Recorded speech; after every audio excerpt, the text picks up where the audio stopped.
Hello and welcome to another edition of the Hitting the Hardwood podcast, your home for all the latest Minnesota Lynx and WNBA news, analysis, and coverage.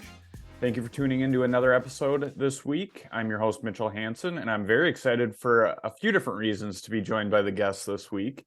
One reason is that I always enjoy chatting with this person and hearing all the great stories and memories whenever I see them. But another reason is when I think of attending Lynx games and, the game day experience and just being at Target Center, I always think of this person and seeing him every game. So with that said, please join me in welcoming someone many fans are familiar with, Minnesota Timberwolves and Lynx Vice President of Fan Experience, Jeff Munneke. Jeff, thank you. Welcome. Hey, Mitchell, what's up? Good to be on with you. Good to see you as well. And I love this new podcast you're doing, Hitting the Hardwood. And I especially love the gear. Thank you. I got to figure out how to register for some of that sweet gear. That's good stuff. I appreciate it. Yeah, we're lucky to kind of have some partnerships with a few different outlets, and I know right now Homage is they have really cool Lynx stuff. I have the sweatshirt and the t-shirt already, the Lynx sweatshirt and Lynx t-shirt and WNBA t-shirt, and we're doing a giveaway, so it's really cool to be able to do that, and potentially maybe somewhere down the line, if there's interest, maybe I'll start selling some Hitting the Hardwood merch and maybe some accessories. And I know I ordered myself a custom phone case and all that stuff. So maybe one day we'll get to that point too. But I appreciate that. I love it. It's good looking stuff. I know you've been posting some things on Twitter and social media on the pages. And I looked at those two t-shirts that you had on your post today. I'm just like, man, I got to get both of those. Those are pretty sweet. And then the other thing is, for your listeners, I'm currently wearing the orange and white WNBA logo hoodie, which is one of my favorite things that I wear. We just got new ones in, and I think you're going to be really excited about some of the merchandise that you see inside Target Center this summer. And so including this hoodie that I'm wearing right now, which I just love. Well, good. That's awesome. I love even that, or just even the iconic, WNBA orange hoodie, I think is really cool. And there's a lot of good merch out there. Sometimes, admittedly, it's a little hard to find. Not saying that that's the case at Target Center, but sometimes it is, and just in general public, a little bit harder to find. But it's becoming more popular, and it's popping up in other places. So that's good to see. But I love all the WNBA merch, and like the stuff I said at Homage is, it's one of the or some of the most comfortable clothes I have, and I'm not just saying that. And I'm sure it's the same thing with your WNBA hoodie and even the Lynx gear that you guys sell at Target Center. It's good stuff, and it looks cool, and it's really comfy. So that's a win-win, right? Well, this particular hoodie that I'm wearing now, and so for again the listeners, it's not quite like the original WNBA orange hoodie. It's got kind of a mixed, kind of a cloudy mix of white in the hoodie.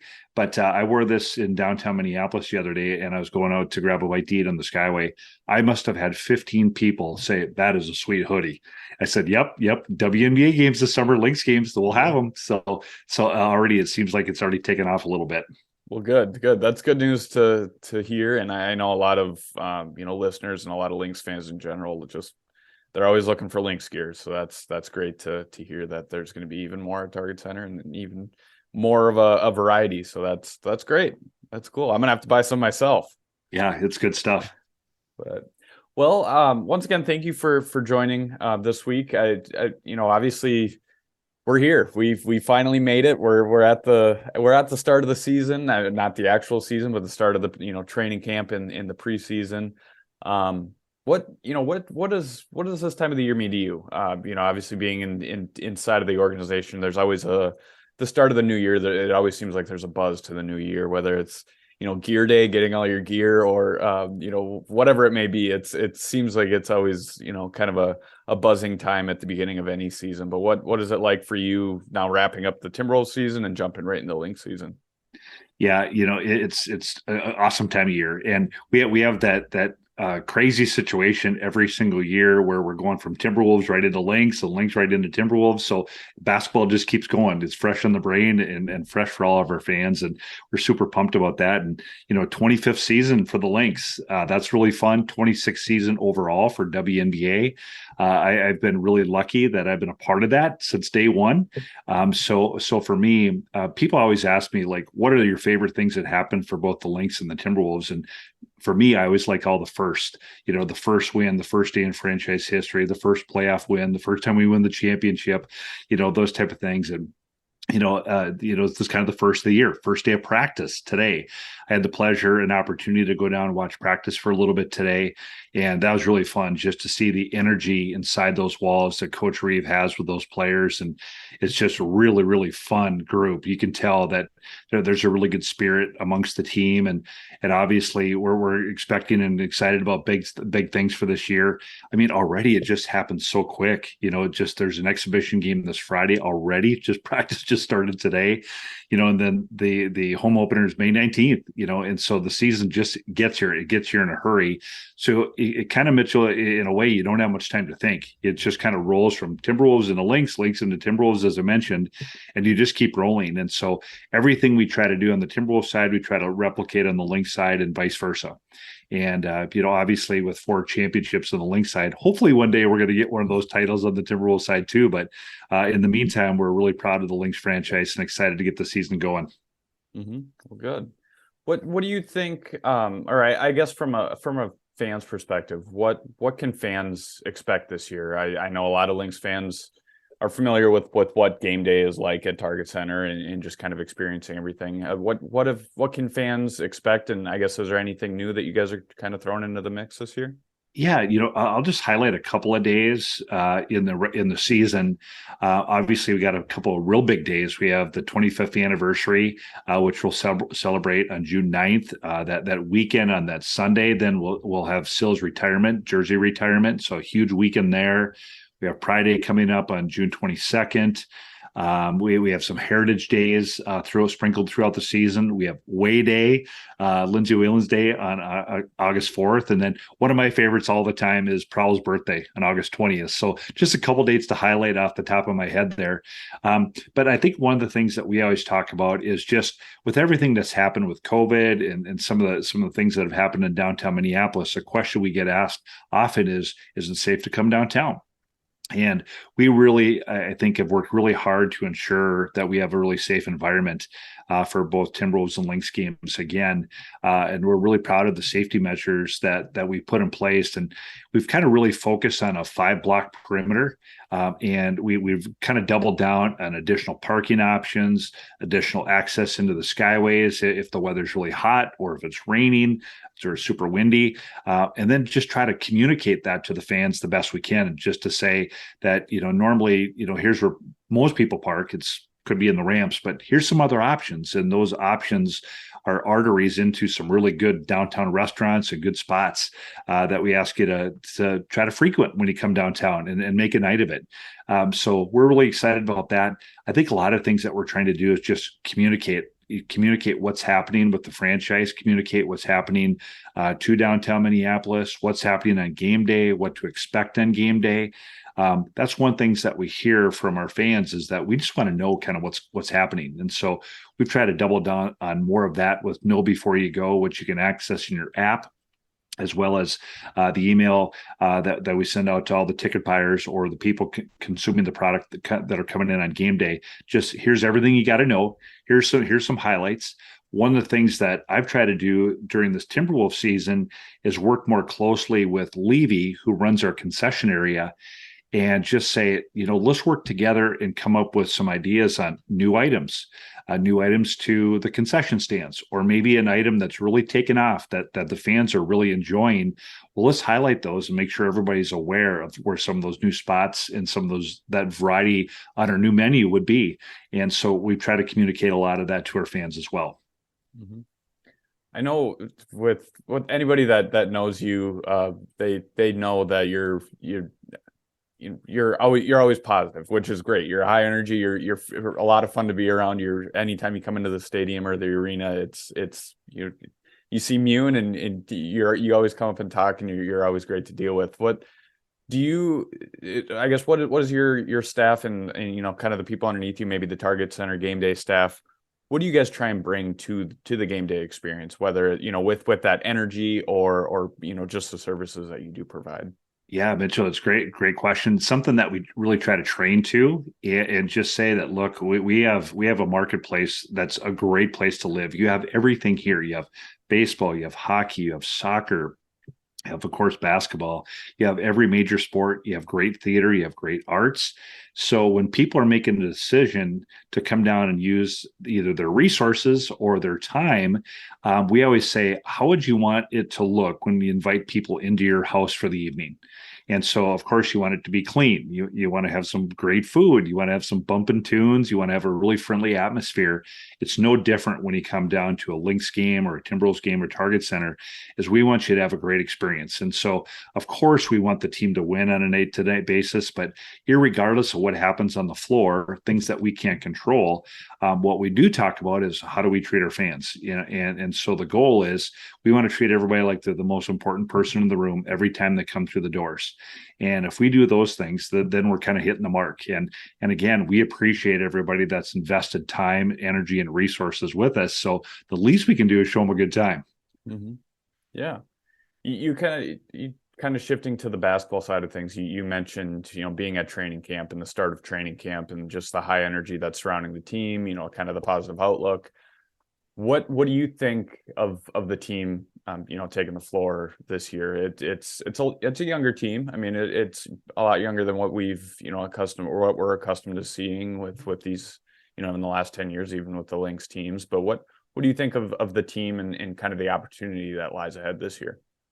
Yeah, obviously an incredible draft that Claire and Coach Reeve had. Bringing in five additional players actually to the training camp roster. I mean, looking out the floor today, I'm like, oh my goodness, is there going to be some tough decisions? I mean, everybody can hoop and everybody can play. And so from the first glance today, obviously we had a dominant post player in Sill for these number of years, and what a career she had and what a great person. But she's not there this year. Yeah, and so it looks to be pretty fast, pretty free flowing. I think the game will be really fast. I think Coach Reeve wants to get shots up, and is giving the green light to a lot of players from what I saw today of just get it up there. Just we give you the call, go ahead and shoot it. And so I think it's going to be a really entertaining, fun style of ball. And obviously, they're so well coached. We just have a tremendous staff here that just does great work with all the players, regardless of who's on the roster. But just the women's game, it's so good. I was just telling somebody the other day, I said, I really think in the last couple of years, if you include all the basketball I watch, and so let's just take the Timberwolves out. Obviously, that's part of my job too. So I'm at every home game. But just from a viewing standpoint, I think I've watched more women's basketball at both the high school, the college, mid-majors, big colleges, obviously the pros, different things going on. I've watched more women's basketball than anything, and just how many great players there is and the name recognition that comes with that. Like watching the draft this year, I knew every single player in the first round, and you look to the mock drafts on the NBA side, I can't say that that's the case. I don't know who a lot of these dudes are, but because they're becoming household names, I'm super pumped to watch not only our Lynx franchise play, but a play against all these top players, and that already are adding to just loaded rosters in and around the league with some of the changes that have happened in the league too, with Stewart leaving and Parker changing and Vandersloot changing rosters. I mean, man, there's going to be some great hoops this summer. Mm-hmm. I mean, people look at it the same way in the NBA, WNBA. You go to support your team, but you also go to watch the other team. You pick the game you go to because you want to see the team that they're playing. For instance, this year in the WNBA might be, the Liberty and the Aces for two teams, for example, that a lot of people want to come see. But yeah, I agree to your point. Like it's fun. I mean, it's not that it wasn't before, but it's becoming, I think a little bit more, I don't know if you want to say more competitive or kind of highly competitive, but there's just so many talented players, and there's, it seems like they're getting younger and younger, and it's like in the NBA too, they're getting younger and younger, and It just makes the game overall better, and it makes it fun to watch. And now we just need more spots. We need more teams. We need more spots in the WNBA to showcase that talent. But well, and you see some of the players that were drafted last year or the year before that are now perhaps not making a roster or getting traded. And so with 11 players on a roster, it's really tight. Mm-hmm. And so I guess on the good side of things, that just means you're going to see 12 teams of a just loaded talent every single night you watch a game. But obviously you want additional jobs down the road for all these great players. And so hopefully that day will come as well. Mm-hmm. I do have just kind of a few random questions, just for yourself personally. If you could name one of your favorite memories from the Lynx side, what would that be throughout your career? Boy, that's such a great question. There's a lot of them, I know. There's so many. Of course, the 4 championships are really special. And like I said, as we started the podcast, is I always loved the first. So the first day of existence, the first time we ever started to practice, the first win, the first time we played at Target Center. But the first championships are probably, that was probably the most special, because it's brand new, and that roster that was put together, the players that were on their team are iconic. They're all going to be up in our rafters here. Just that was really fun, and just the crowd adulation towards the team, and in a packed Target Center that was just deafening. It was just the firsts are always the most fun. I'd also say I always come back to the relationship piece of things. You got this orange sphere that goes into this piece of tin. And because of that, people want to come down and support the franchise. And because of that, you get to meet all these interesting people all the time that like basketball, period, or women's basketball, or the Lynx, or the WNBA, whatever it may be. You get to just meet some unbelievable, awesome people. That's really fun. And I think that trickles down into, the college ranks, into the high school ranks, et cetera. And so that part is really special for me too. I think back to when we first started as a franchise, that was unbelievable, as you're trying to sell enough season tickets to be granted a franchise. And the work we did behind the scenes, I don't know how many presentations and speeches I made back then, a lot. Where you're standing in front, some days it's a group of 5 people, some days it's a group of 500 people, all to talk about the benefits of supporting the WNBA and women's basketball. And those are really fun. Those are fun conversations to have. Again, some of the firsts. I think back to those first teams that we had, and just the unique personalities to that team, and some of the events that we did over at Bryn Mawr Park. We do this we call it the Lynx picnic, where we have all the players there with season ticket members and fans interacting, and that was really fun. The players seem to really get into that, introducing themselves to all the fans. So again, it goes back to a lot of the firsts. One thing that's really special to me is, in fact, I was talking about this today at practice with a couple of the other staff members that were there, is as we were getting close to be granted a franchise, the WNBA basically is their all-star team, which most of these players, actually all the players, will be in the Hall of Fame at some point. I was asked to put together a group of guys to scrimmage this team that was coming through to drum up interest for the WNBA, and we played at Williams Arena. So on that team was Don Staley, Rebecca Lobo, Lisa Leslie, Cheryl Swoops, Cynthia Cooper, Susie McConnell-Serio, Teresa Weatherspoon, Tisha Penicheiro. I mean, it's basically every star you could think of. And so we got to scrimmage against them, and it was awesome. I mean, it was so fun. And so I was showing a couple of staff members the picture today. They're like, wait, this is unbelievable. I said, I know. It's a really special moment, a special time. And so we got to play against basically the WNBA All-Star team for 2.5 hours over at Williams Arena. It was awesome. Wow, that's unreal. I'm still waiting for your book to come out when you release your book with all your stories, because I could literally listen to you talk all day about those stories. Oh my goodness, Mitchell. We always talk about this too. We say I think I've gone from a book to a Netflix series easy. We have 10 years of topics for a Netflix series easy. Or you just have to do like different different parts of books. If you do it in a book, There you you got to go. do part one, part, maybe up to like 15 or something. But So true. So true. yeah, that's great. I know one, kind of going back to the fan part of things. I always think of, every fan base talks about how great their fans are, but I really do think that Minnesota has a very unique fan base and a very supportive fan base. And I go back to, when Lindsay Whalen, whether it was at the University of Minnesota or even with the Lynx, one thing she said was, you win and they're gonna show up, they're gonna come, they're gonna support. And that's something that has happened. And even in maybe even the down years, I mean, the Lynx fans have still supported.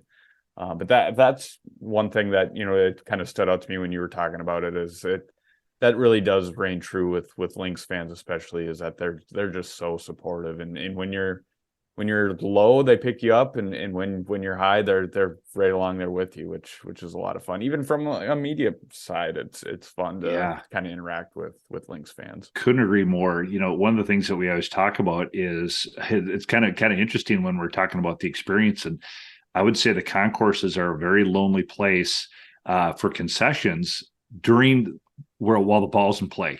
During the game, all our Lynx fans want to be watching basketball. They don't want to be messing around and going to talk to everybody and walking around the arena. They want to watch basketball, and so it's really kind of interesting. Where on the NBA side, it's a lot more social. It's a lot more kind of, hey, I'm going to be at the bar for a little bit, run into a couple friends.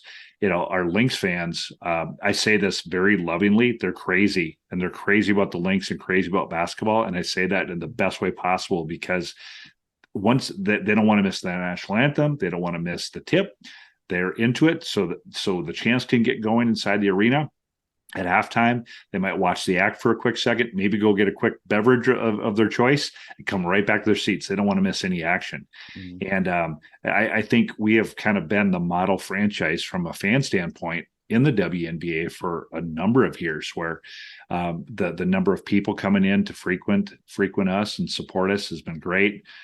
Whether we've had a tough loss or a tough season, doesn't matter. The fans are still there for us, and it's a great market for it. And especially look at all these great girls basketball players that are playing in the state. And it just trickles right down. I have to believe that the Lynx, and obviously the Gophers and major college basketball has an effect too, but I have to believe that the Lynx have really helped garner that attention too for all these young girls players. Mm-hmm.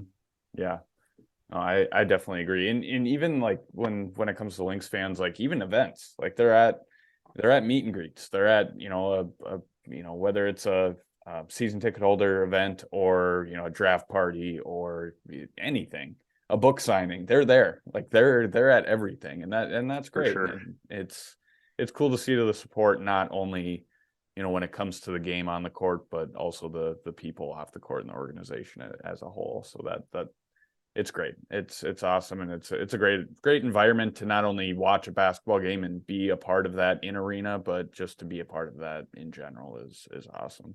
Yeah, no doubt. And you just look at what's happening in the college game right now. I think I remember seeing ratings of the Final Four were up 103%. So all those players are coming into the league in the next couple of years. Just how good it is. It's really fun. It's a fun game to watch and support. So we can't wait to get the season started. Yeah. When it comes to this season, one last kind of final random question I have for you is there any, I know everything's going to be, exciting, and you guys you're going to do well with all of, whether it's theme nights or just games in general, but is there one night in particular that you're personally kind of looking forward to, and when it comes to it, whether it's this season or the 25th events that are going to be going on? Yeah, I think the 25th anniversary weekend is going to be a special weekend for all of us that have been around, and I've been around for all of it. Unfortunately, I am going to miss the actual game that night. I have a relative that's graduating that night, and so it's my sister's son, and so I'm gonna actually miss the game, but I will be at all the festivities leading up to it, and then back for Sill's jersey retirement on that Sunday. But I think just we've already named our top 25 players of all time. That's been a really fun list to observe and watch. all those players are coming back in, or many of the players are coming back in for that weekend. Then Sills retirement again, like I mentioned, that'll be a really fun weekend. And of course, anytime you can do anything with Lindsay, for away day, on August 4th, that's gonna be fun as well. Mm-hmm. Well, good. That's awesome. Well, Mune, that's really all I have for you. I really do appreciate you coming on and kind of talking about the fan side of things. There was one thing I kind of wanted to touch on was what can fans expect? I mean, it's whether they're watching it at home or they're at the arena. Hopefully, they're coming out to games and supporting. But just wanted to talk about everything that's going to be going on and it's always a good excuse to chat with you too. So I appreciate you joining. I love it. I love it. Good to see you, Mitchell. So nice to catch up. Always fun to catch up. Congrats on the new podcast and congrats on the gear, like I mentioned. Good stuff. And we'll look forward to listening in the future here too. Well, thank you very much. I appreciate it. And we'll see you at some games this summer. Sounds good. Thanks for having me on. Thanks, Mune. To wrap up this week's podcast, I want to answer a few questions from our Patreon members. If you are so kind as to join our Patreon community, you can do so by going to patreon.com/hitting the hardwood. You can get exclusive perks, information, coverage, and a lot of great stuff. And it also helps ensure the longevity of this podcast, for our newsletter, for the website, social media, all the coverage that we continue to try and provide you on a daily, weekly, monthly, yearly basis. So if you could go there and check that out, that'd be greatly appreciated. One of those perks is being able to ask questions that I will answer on the podcast. And I actually have a few questions from our patrons, one from Katie, one from Elizabeth. The first one from Katie is, what are the best and worst case scenarios for the Lynx this season? Best case scenario, I would say they end up making the playoffs, and the rookies kind of hit the ground running and are able to develop quicker than maybe what we think. I think that's not only a realistic expectation, but I think that maybe is the best case scenario. I know the Lynx will say best case scenario is returning atop the league, but I don't think that's realistic this year. So I would say that the best case scenario is maybe sliding into maybe the mid seed spot in the WNBA standings, whether it's 5, 6, 7, somewhere in there. I do think that Minnesota has the capability of doing that. I think maybe 5 through 10 in the standings might kind of be pretty even like we've seen in years past, but I think more so this year. So I'd say that that's maybe best case scenario. The team continues to gel, and like I said, those young players kind of hit the ground running. Would be ideal for Minnesota. Worst case scenario, I think that honestly the worst case scenario is finishing worse than they did last year.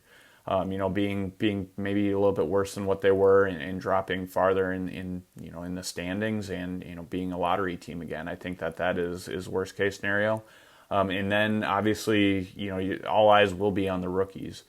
Let's say that maybe those rookies aren't developing like we thought they would. That would kind of be a recipe for disaster, because then you got to kind of reevaluate things moving forward. So I would say that that's best and worst case scenario for the Lynx this season. Thank you, Katie, for the question. Another question from Elizabeth is, what is a realistic timeline for expansion? That's that's something we've been talking about forever. I mean, it's well, maybe not forever literally, but we've been talking about it for a long time, at least a few years. I think it's at least a few years out. I think when it comes to expansion, we'll know of teams, which teams are going to be a part of an expansion before that officially happens. So that means, let's say it's Toronto and the Bay Area that get expansion teams. Let's say in this hypothetical situation, there's 2 teams and those are the teams that get it. We're going to know about that at least a year in advance before those teams become in existence. So the fact that we haven't heard that, it obviously means we're not going to hear, or it's not going to happen in 2024. I'd say maybe 2025, 2026, maybe we see something like that. And when it comes to overall teams, I do think that they'll probably start with 2. I would love to see 4, but I think they're going to start with 2 and kind of see where things go from there. I also would love to see that there are roster expansions maybe before that or at the same time. Whether that's, expanding to, let's say, 15 roster spots instead of the max of 12. A lot of teams carry 11 right now anyway, but, expanding that to 15 I think would be great. So I do think it is a couple years out, and I do think that this story, unfortunately, is gonna have to keep getting pushed back and kind of talked about moving forward. But thank you, Elizabeth, for the question, and once again, thank you to both Katie and Elizabeth for the questions. And like I said, as patrons and part of our Patreon community, that's just one of the perks is you are able to ask questions. You can offer suggestions for questions for the podcast, future topics, future guests, all the above, and you could potentially have the chance to join me on a podcast if you select one of the membership tiers for our Patreon community. So once again, that'll do it for this week. Thank you for joining another edition of the Hitting the Hardwood podcast. Thank you once again to Jeff Munneke for joining me earlier and talking all things Lynx from the fan side of things, just organization in general, what fans can expect.